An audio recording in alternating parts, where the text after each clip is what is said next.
it's gone. So grab some gasoline and sing along. Over the past 48 hours, I have discovered a wormhole, as I would call it, into a softcore pedophile ring on YouTube. Now, some of the videos that Matt's talking about are the little kids themselves uploading the videos. However, these videos have one feature in common, which is the most disgusting and toxic comment section you will ever see. Like, I don't even want to read the examples. And he found some adverts on those videos and decided to get the advertisers to pull from YouTube. Awesome! Now again, look, guys, this means that YouTubers are gonna suffer, unfortunately. But that, like, the only way to get YouTube to do something about this is to hit them where it hurts. And that's in their wallet. And can we sum up Matt Watson in one word? Cunt. And this guy's trying to start the next adpocalypse. So what if it affects you? Go work at fucking KFC, bro. Who is Matt Watson? Who is this guy that's trying to get all this attention for this? Like, who is the guy behind this? Who is the guy that is trying to start the next adpocalypse?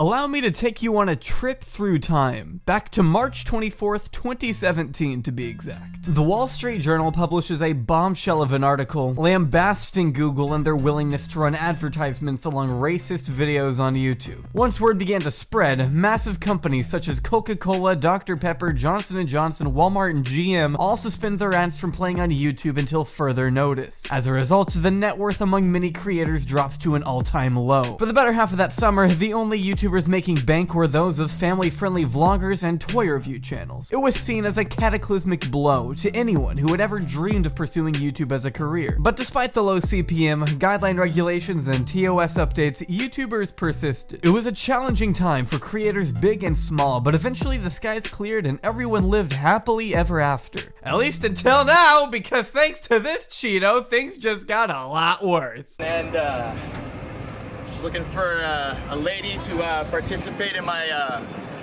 adult video. Good luck. Of course, I'm talking about Matt Watson, the ginger fruitcake who is totally fine with your favorite YouTuber abandoning their channel and getting a real job grilling chicken tenders at KFC. You care more about money than you do about protecting people, you know? So what if it affects you? Go work at fucking KFC, bro. Get a part-time job, my guy, you know? Uber looks good for you. I'm still not over that. In just a matter of days, one nobody was able to bring the entirety of YouTube to its knees with one critical video. But back up, who really is Matt Watson? And honestly, I'm still trying to figure that one out. Matt Watson is sort of a YouTuber who rose to fame virtually overnight after his first video blew up and garnered over 2.5 million views in less than a week. That is an absolutely insane amount of views. I'm surprised he was able to accomplish so much as a channel with little to no subs to begin with, but with the help of Reddit, this video ignited a firestorm in just a matter of days. The video in question is very aptly titled, "YouTube is facilitating the sexual exploitation of children and it's being monetized, 2019. You know, in case you forgot what year we're in. Unless you're one of the 3 million people who's already seen it, this video is basically exposing a secret wormhole of content, depicting children in various scenarios. Some being innocuous, others being a little questionable, some having up to a few million views. But the one recurring theme with these videos were the absolutely nauseating comments. Creepers on throwaway accounts, spewing some of the most appalling shit imaginable. Timestamping parts of the video where kids were in compromising positions, with some even exchanging links to child porn. It is revolting to think that YouTube would facilitate something so stomach-churning on their own platform. Matt brought up the theory that perhaps there was some sort of glitch in the algorithm, allowing these videos to be in each other's recommended, only to further perpetuate the apparent ring of pedophiles he had discovered through bikini hauls, I guess? And you might say, dude, you know, why are you watching bikini haul videos? I mean, red-blooded heterosexual male. Okay, bottom line, Matt is able to effectively shed light onto an issue that's apparently needed attention for quite a long time. Something so heinous and disgusting should not be happening on this site, so I applaud him for bringing this to the forefront of YouTube. But that's about where my love for Matt here ends. You see, after this video spread like wildfire across multiple platforms, people became understandably outraged, angry at the fact that YouTube had done nothing to stop the spread of these videos from happening. So, YouTube actually did something about it, almost immediately. In fact, their highly proactive response not only included the taking down of comments, but also the people who left the comments, the videos themselves, even straight up disabling certain comment sections of innocent kid videos. YouTube acted quick. They saw there was a problem and they did everything within their power to solve it in record time. Looks like lovely Susan actually did something good for once in her life, boys. Mark your calendars because it won't happen again. Good for YouTube, good for Matt. It all ended so well. I think the reason I keep bringing up the monetization and the advertisers is because that's the only way we're going to get YouTube to change this. I'm sorry, what was it? At this point in time, my end goal is right now, because I thought about it today, is I just want the news to talk about this. Oh god, here we go. Apparently, a big problem this deranged Cheez-It has with YouTube is the fact that these videos of kids are being monetized. He doesn't like the fact that advertisers are making money from videos that pedophiles are evidently getting off to, which is completely understandable. There's something sick and twisted about McDonald's benefiting off a ring of online perverts. I mean, that's a noble concern to have. But the issue there is the fact that these videos, by and large, are completely safe for monetization. There's nothing explicitly sexual or obscene about the videos themselves. They're just kids. The comment section is the issue. It goes without saying that advertisers cannot realistically control what a commenter says or does, nor can the content creator. The problem arises when you actively go out of your way to alert these companies of the videos, because that could trigger a wave of backlash that affects people who haven't done anything wrong. Which of course is exactly what Matt decided to do next. And he's also saying on these live streams to his newfound fandom that they need to spam advertisers, telling advertisers not to advertise on YouTube because their advertisements are next to a kid's video and there's pedos in the comment section. Good guy Matt, doing all he can to screw over everyone but the actual pedophiles. Hey guys, let's just kill the entire patient to destroy one germ. Why don't we dismantle every single playground in existence just in case there might be a pedophile there? Guys, my dog has fleas!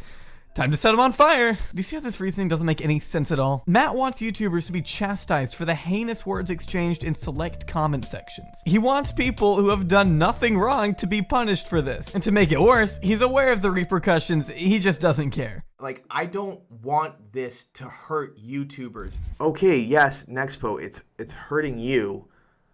But you know what? I'm sorry, dude. Kids matter more. Sorry. If you disagree with that, I'm sorry, man. Like, honestly, that actually is making me a little bit angry. You know, kids matter more, my guy. Sorry, dude. Uber. They're going to have to deal with the fact that they got pedophile rings on their fucking platform. Thanks to you guys. So let's keep doing this. Yeah, I'm amped up right now. And now we're rolling. And I'm just hoping... I'm hoping that news is being contacted. So which is it, Matt? Do you think all YouTubers should be punished for the actions of a few completely unrelated perverts? Or do you actually want to see people on this site prosper? Because something tells me it sure isn't the latter. Being a YouTuber is draining as hell. There's a reason why people that are like top tier YouTubers and streamers who are like radically depressed and suicidal. Social media is not good. It seems so cool. Like, wow, I'll be a content creator. But it's not that easy. Matt is having a hard time making up his mind. It almost seems he has a complete and total lack of understanding when it comes to the internet, which I guess makes sense, right? I mean, he doesn't even have a Twitter. He said so himself. Brother, I don't have a Twitter. I'm literally so, I will make a Twitter when I come home. Wait a minute. What's this? He has a Twitter? Oh my God. Matt, say it isn't true. You would never lie to me, Matt. I don't know about you, but when people throw around words like honesty and integrity, my mind immediately pictures this. Why would Matt ever lie about his old account? I mean, what could even be on there? Sorry, Stella. I need this. As it turns out, Matt is already a YouTuber, a failed one at that. His original channel from a year ago is sitting at around 800 subs and goes by the name Totally Uncreative, which is a pretty fitting name once you get a feel for his kind of content. It's supposed to be comedy, but there's just something here that makes me feel really uncomfortable. It's all pretty painful to sit through. I'll fuck this girl on the internet, dude. I'll do all kinds of shit.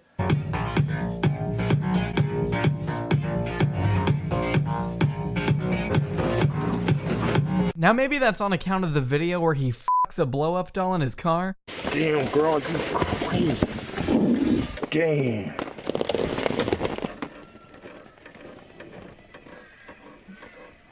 You wanna fuck, girl? You wanna fuck? Ooh. Or maybe the one where he goes out in public and just harasses women.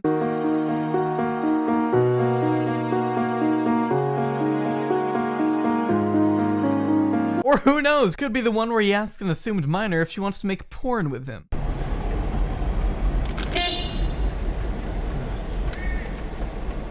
Hi. Are you interested in shooting an adult video? I don't think she looks 18 there, bud. You guys know me, I don't like being the joke police, but that doesn't mean you can just go around harassing people for the sake of comedy. Because at that point, you're just being an idiot. Maybe if he were funny, it'd be a bit different, but given the nature of what he's parodying, coupled with his apparent porn addiction, it just comes off really creepy to me. There's a fine line between satire and just being a straight up and if you ask me, Matt crossed that line a long time ago. Yep, this is the guy trying to put everyone out of a job. Look into my eyes. My 4 very favorite words. Look into my eyes. And to add fuel to the fire, YouTube went ahead and decided they'd be disabling comment sections of videos that contain minors. Which makes sense, I mean it's a good short-term solution, but it's still interesting to me that out of all the idiotic changes YouTube has made over the years, they've never done anything to affect the viewer until now. It's weird to think we've gotten to this point where YouTube is so desperate to save face, they feel that preemptively disabling comment sections is the right move. If these comments are going to be removed regardless, what's the point of disabling the entire section? Why not just improve your flagging system and make it easier for commenters to lose their accounts altogether? Why do some family vloggers now have to risk demonetization on the off chance that there may be a pedophile watching? Why are people like Will and E now having their comments disabled when they haven't shown any minors at all? There's a lot of unanswered questions, and I'm not saying I have the solution either, but that's fine because apparently neither does Matt. Okay, Nick, what do you propose YouTube do? I don't know. Luckily, I don't depend on YouTube to sustain myself. I'm still a student. I'm not relying on AdSense to feed my ungrateful children or anything, but that doesn't mean other people aren't. For bigger creators especially, this is what they do. This is their livelihood. People out here have mortgages, expenses, even families to worry about. I personally could never do YouTube full time. It's just highly unstable and you never know when it's going to be ripped out from underneath you. So when someone like Matt comes along, it complicates everything. It's not that YouTubers don't care that kids are being exploited. I mean, I've made 6 videos on that very subject, so if you want to tell me that I care more about money than the safety of kids, you can kindly f*** off. This channel is a passion project that I pour a lot of time and resources into, so it's frustrating when something beyond my control falls apart in front of my eyes. You can care about kids while also being concerned for the well-being of the site. It's not a mutually exclusive thing. I truly believe Matt had good intentions at first. He saw this bad thing happening and wanted to do something about it. But once his video popped off, he decided he was going to spearhead the next big movement at any cost. He wanted the spotlight and he got it. By grossly capitalizing on the exploitation of children, Matt was able to make a name of himself and relish in his 15 minutes of fame while screwing over just about everyone who relies on ad revenue for their main source of income. He saw an opportunity to make some noise and as a result jeopardized thousands of careers. His actions are hardly gonna affect the pedophiles at all. He didn't understand what any of this was going to entail. At the end of the day, he's nothing more than your average nobody, who was discouraged with the way his old channel flopped and decided he was going to stand up and carry the torch against tyranny with his rebellious ways, burning everything to the ground only to realize he's standing in the ashes with nothing left to build back up again. Well done, my guy. Well done. Keep on, keep running. Running and running.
What is up, Trouble Alert Nation? I'm your host, Killer Keemstar. Let's get right into the news! And to this guy, Matt is what it is. I don't like you for two reasons. One, you make me have to admit that Keemstar did a good job with journalism, which he did. He did an excellent job. He exposed you for the fraud that you are. And two, you're a fraud. So what he said really offended me, and it seems to me that this guy is not trying to fix the problem, and again, trying to get as much attention as possible. He was apparently convinced that YouTube either weren't listening or weren't acting quickly enough, so this was the most rational way to fix the problem. I have no doubt in my mind that YouTube are already working as hard as they can to fix this problem, because they know what happens if they don't. I just disagreed with their video. I think it was a really stupid way you were going about it. Now it just seems like you could give less of a fuck. He's like, well, unfortunately, YouTubers are gonna have to suffer. You don't give a shit. You don't give a shit. You just want the death of YouTube. Matt Watson is a fraud, and I'll save that towards the end, but let me explain what hashtag #WakeUpYouTube is. It started with Matt Watson and this video. Yes, you could say this is kind of like another witch hunt that has occurred, and Mr. Matt, kind of leading the crusade here, has gotten his justice, so to speak. Now, here's the thing, Matt Watson. Since you're not very bright and you're just looking for your 15 seconds of fame, this isn't gonna stop the pedos. It's not gonna stop them. You want to burn YouTube's pockets. You want all the advertisers to pull out, dude. It really fucking does. So yes, the person who's running a pedo crusade may in fact be a pedo himself. So this whole, let's tweet to big corporations and tell them not to advertise on YouTube movement is a bit unneeded in my opinion. I mean, YouTube are going to fix the problem, so this whole thing is just doing more harm than good. And the funny thing is, these people literally think they're like some next level heroes for doing this stuff. Just take a look at this post from the YouTube Wake Up subreddit. This is the most important event of the decade. This is, in my opinion, this guy is a complete fraud, and this is not about making YouTube safe. This is not about YouTube's doing nothing, because YouTube is doing something. This is about Matt Watson trying to get as much internet attention as possible and trying to be seen as a hero.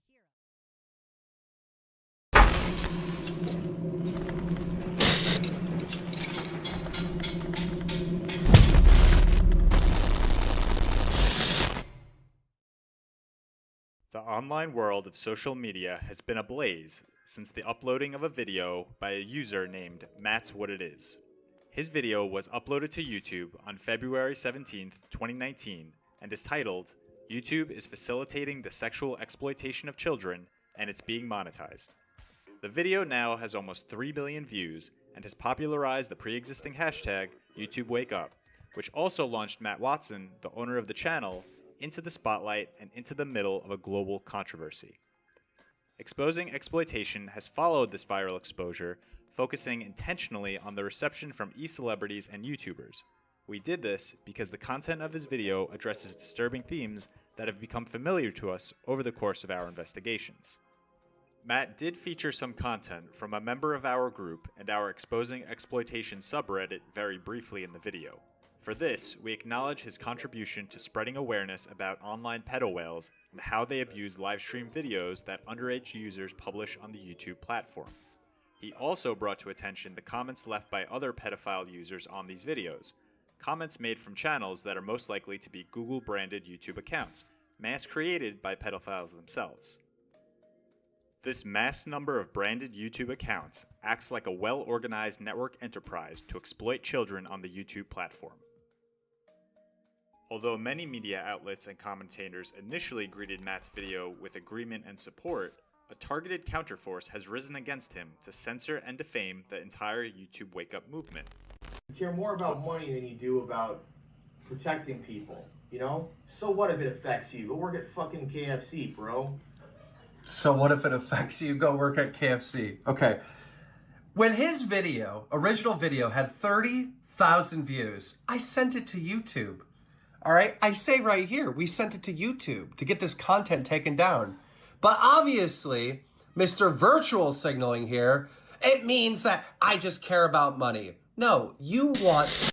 These actions compromise the mission of child protective campaigns, while sending the message to YouTube and Google that the safety of our children matters less than a corporation's hidden business practices. Many of these videos seek to attack Matt personally and claim that his involvement is a facade to gain popularity rather than creating a discourse on online child safety. Focusing on the actions of an individual discredits the movement or message they stand behind. Matt Watson has brought a tremendous amount of coverage to the shortcomings of a multi-billion-dollar industry, namely refusing to pay attention to child endangerment and how their online platforms help facilitate the exploitation of children. What this video aims to do is refocus the issue back onto the real problem, the abuse occurring on YouTube. To fully understand this, we will be explaining the history of #YouTubeWakeUp and how this label has changed over the years. Several years ago, many people noticed this issue and started spreading awareness under different hashtags or labels, with communities forming to attempt education of the public at large. #YouTubeWakeUp is a pressing issue needing further investigation, but we consider #PedoTube as the most important label to investigate currently. From what we have discovered, this is the oldest movement, originating at least 10 years ago, that covered YouTube's pedophile problem. Despite being published as early as 2009, they received little attention and never gained the traction they deserved. The original reporting of #PedoTube by a channel named HogTie alludes to why they were seemingly buried. Even in 2009, his videos were being censored, removed from search results, and targeted by false flagging. The constant attacks on his #PedoTube videos resulted in anonymous groups mirroring and re-uploading the videos to keep spreading awareness, while also stopping them from being removed by bad actors. Exposing exploitation is mirroring the older videos for everyone to see for themselves, and we hope you take the time to watch these decade-old efforts while understanding that these same issues need solving today. Some of these videos will be shared on our various channels. Looking at the #PedoTube videos with the benefit of hindsight, it is plain to see that little has been done. The same issues and methods of operations conducted by these predators are in fact still occurring on YouTube's platform, and the situation is far worse. Fast forwarding to 2017, our predecessor, Investigating YouTube, used the PedoTube hashtag in their first video. As the disturbing themed children's content on YouTube was of a different nature, #ElsaGate became the eventual name for this phenomenon that was being investigated. Also in 2017, PyroCynical was one of the first to cover the issue of underage children acting inappropriately on YouTube. As for #YouTubeWakeUp, we want to point out that one of the first videos to feature this hashtag was a French video from Leroy Dera, and it was a video made to help spread awareness of child exploitation via dares, challenges, yoga poses, and so on. Another video from the Spanish community followed soon after. Both of these videos were published in June 2018. So why ignore the origins of YouTubeWakeUp and focus so much on the e-celeb aspect of it? Much of the current commentary hasn't showcased anyone objectively looking at how or why #YouTubeWakeUp became a trend. Exposing exploitation has been spreading awareness of these issues represented in #YouTubeWakeUp, and also pushed #GroomTube and #PedoTube for many months now, yet the underlying causes are not sufficiently explored, if at all. It doesn't take an impeccable character to spread awareness for a serious moral issue, but it takes a snide, self-centered wannabe personality to put their self-interest first and gaslight anyone who even attempts to expose how children are being exploited on YouTube. #YouTubeWakeUp may be a relatively new hashtag that became a very recent hot-button issue, but the manifold issues surrounding it have existed on YouTube for far longer. The issues that led to the creation of #YouTubeWakeUp right now eclipse Matt as an individual or the legion of detractors attacking him. The whole e-celeb and social media sphere has lost the plot, and to us at Exposing Exploitation, online child safety will always be more important than money or fame or YouTube itself. Hi everyone, this is Haley Halverson from the National Center on Sexual Exploitation. Not a problem in and of itself. YouTube has a host of other problems. There's pornographic ads appearing on trending videos. A lot of pornography is on YouTube, but just has hidden titles. The YouTube's creepy kid videos on YouTube Kids app and more are still a problem that's not fully resolved, and those are often sexual in nature. And in 2017, it was reported that YouTube's child abuse reporting system actually wasn't working for a year. For a full year, their child abuse reporting system wasn't working properly, and they did not step in to solve it. They're still relying on human eyes to review this content. This is crazy. There are hours of videos being uploaded to YouTube every minute. And so YouTube is just waiting for users to report content or for the media to report harmful content and then waiting on human eyes to review that content. That is too slow for the platform that they've created. YouTube needs to use more artificial intelligence and more proactive steps to start going after these videos instead of just relying on users to report them. You know, these are real girls that are being victimized and exploited, and it's time that YouTube actually take responsibility and make this their #1 social priority. And until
like showing my feet. Not even to my best friend, not even to my mom. Here are my feet. Feet. There they are. There are my feet. What? Hello. Yeah, what is it? Take your socks off and show them. I don't know if I really want. I just told you I don't like showing my feet. You shouldn't do stuff like that. Thank you. Yes, thank you.